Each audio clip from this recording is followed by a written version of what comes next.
سلطانه تاسو کوم امر درلود؟ راځه سنن، فکر کوم صالحه غواړي کوم څه درته ووایي.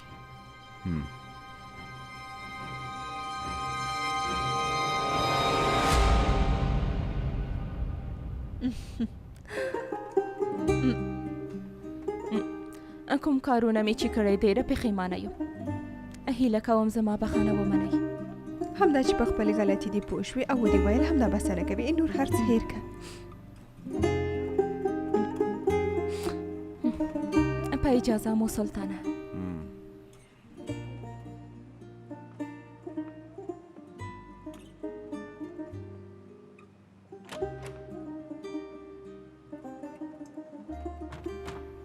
که په صالحې مو فشار نه وراوړی ډېر به ښه و سلطانه، ځکه په دې آخرو کې ډېرې ستونزې ځینې وختونه دا چې انسان ولوېږي له لوېدو نه یې ډېر څه زده کوي، او صالحې خپله وغوښتل چې تا راوغواړم.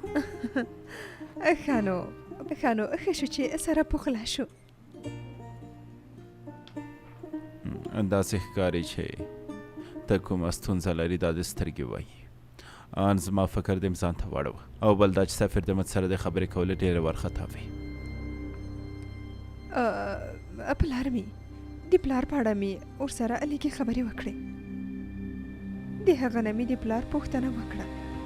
د خدای شکر هغه اوس ښه دی. ولې ته خپله د هغې لیدو ته نه ورځې؟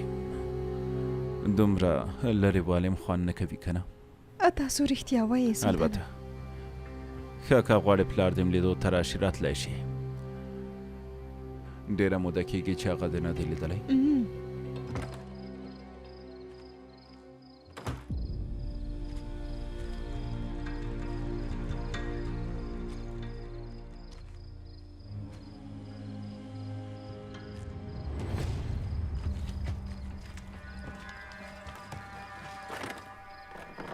او بله دا چې خلیل قشي خو پیژني، هغه له ځان نه ډېر یو بارزښته او مهم هنر پر ځای پریښی دی.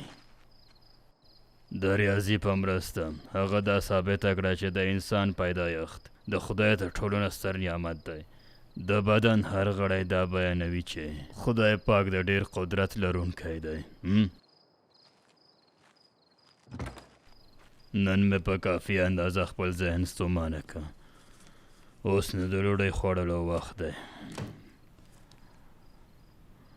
ښه ده.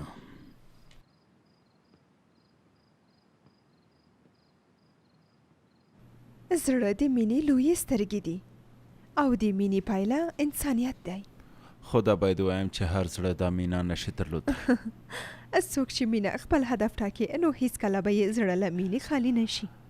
فکر کوم دا د لافونتین وینا ده. نه داسې نه ده، زما خپله ده سلطانه. او راز تر بلې ما حیرانوې سنان. په دې وروستیو کې د ماته ډېر ویاړه بخښلی دی. خپله دنده دې په ډېره ښه توګه ترسره کړې ده.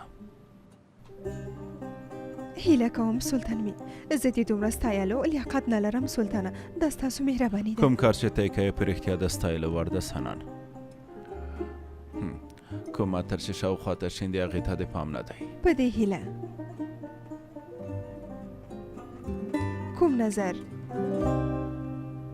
چې اوس ماته لرې هیڅکله بدلون ونه کړي.